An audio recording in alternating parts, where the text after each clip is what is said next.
आज जरा इत्मीनान से कुछ मिनट दोस्तों ध्यान से सुनिएगा। आज गोदी मीडिया और अडानी के बारे में मैं एक बहुत ही खतरनाक खुलासा करने जा रहा हूं, बिल्कुल प्रूफ के साथ। कैसे विपक्ष के नेताओं को चुन चुन कर टारगेट डालता है। जी आपने बिल्कुल इसे सुना। और कैसे अगर गोदी मीडिया के अंदर में ही कुछ अगर ईमानदार पत्रकार अगर हैं तो उनको कैसे प्रेशर डाला जाता है, कैसे उन्हें बरगलाया जाता है। अगर वो उनकी बात ना माने तो कैसे उनको नौकरी छोड़ने के लिए मजबूर तक किया जाता है और रिजाइन ले लिया जाता है।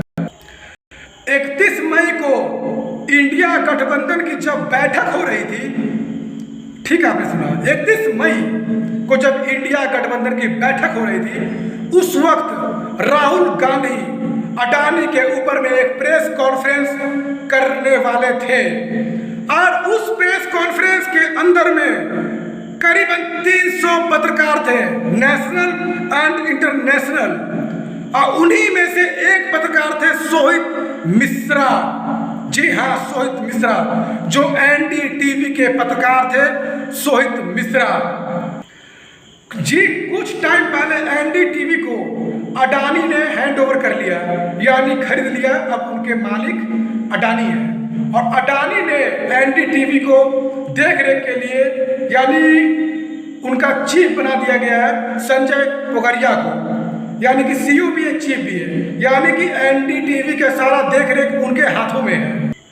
जिस संजय पोगरिया पर खबर निकलकर सामने आ रही है, न्यूज लॉन्ड्री की रिपोर्ट ये कहती है, संजय पोगरिया की तरफ से ये कहा गया कि राहुल गांधी की प्रेस कॉन्फ्रेंस पे हंगामा खड़ा कर दो, उनसे ये पूछो कि आप एंटी नेशनल काम क्यों करते हो।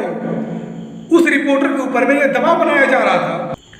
बाहर की अखबारों ने अगर कुछ छाप दिया तो उनको लेकर बात क्यों करते हो, बाहर की अखबारों को बात को सच क्यों मानते हो, विदेशी मीडिया की बातें क्यों करते हो, विदेशी मीडिया की बातों पे भरोसा क्यों करते हो।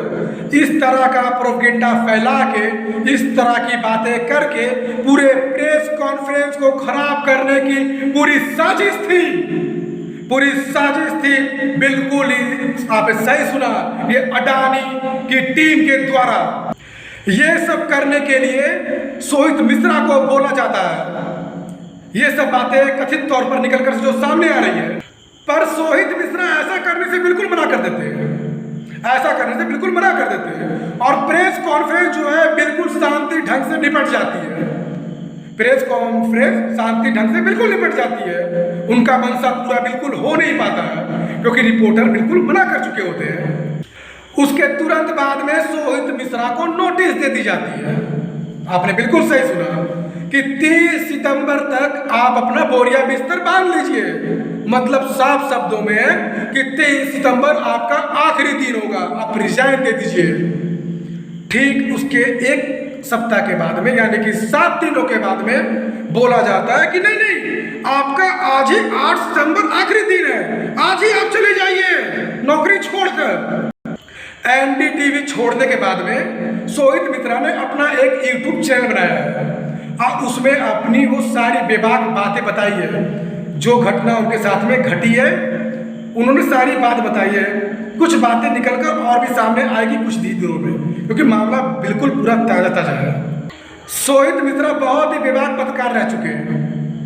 पिछले 7 सालों से वो एनडीटीवी से जुड़े हुए थे और कोविड के टाइम में हमने तो खुद ही देखा है अपनी जान जोखिम में डालकर उनको रिपोर्टिंग करते हुए।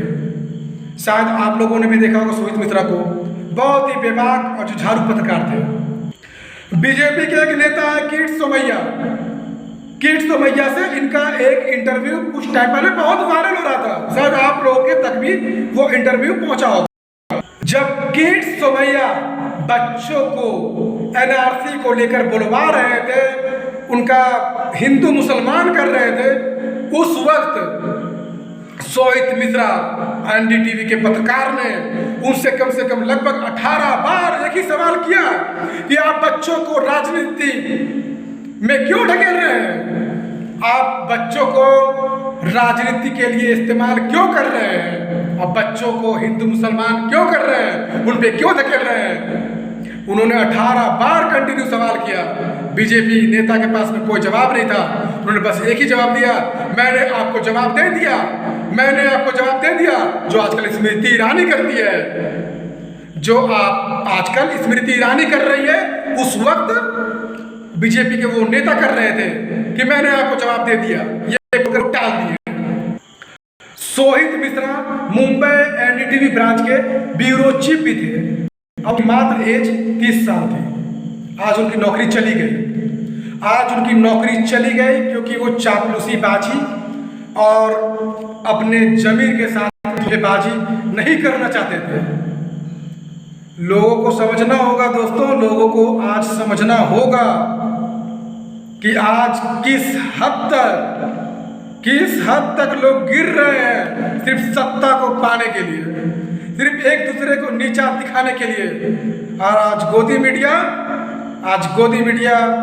आज भाजपाइयों की गोद में बैठ के नाच रहे हैं, खेल रहे हैं। हम लोग को ये सब चीज़ देखनी होगी और समझनी होगी, नहीं तो बहुत देर हो जाएगा, बहुत देर हो जाएगा दोस्तों। अभी G20 में सिर्फ आज तक वालों को एंट्री मिली थी। नेशनल मीडिया में आज तक वालों को, गोदी मीडिया में एक ही गोदी मीडिया आज तक वालों की वहाँ मिली थी, बाकी किसी को नहीं। पूछता है भारत वालों को भी एंट्री नहीं मिली थी और बाकी इंटरनेशनल मीडिया को एंट्री मिली थी कवरेज करने के लिए। और वहाँ पे पापा की परियां, 3 परियां पहुंची हुई थी, श्वेता सिंह, चित्रा त्रिपाठी, अंजना ओम कश्यप और ब्लैक एंड व्हाइट वाले बाबा तिहाड़ी भी वहां पहुंचे हुए थे। और वो उछल पूरा मचा रहे थे, बंदर की तरह, मदारी की तरह पूरा उछल कूद मचा रहे थे। ठीक है, नरेंद्र मोदी सवाल पूछ लिया, ये चित्रा त्रिपाठी ने, मैंने सवाल पूछा मेरे माइक में, उन्होंने जवाब दिया। क्या जवाब दिया? धन्यवाद। क्या जवाब है? हिम्मत है पूछने की? सवाल पूछने की हिम्मत है? पूछ के दिखा ना, कल तेरी नौकरी चली जाएगी। ये है 3 पापा की परियां और एक तिहाड़ी जो 14 दिन तक जेल काट के आया था। और स्मृति ईरानी ने उनको तिहाड़ की याद दिला दी थी 15 दिन पहले। जी कल फिर से मिलते हैं एक नई खबर के साथ, एक न्यूज के साथ। जी धन्यवाद।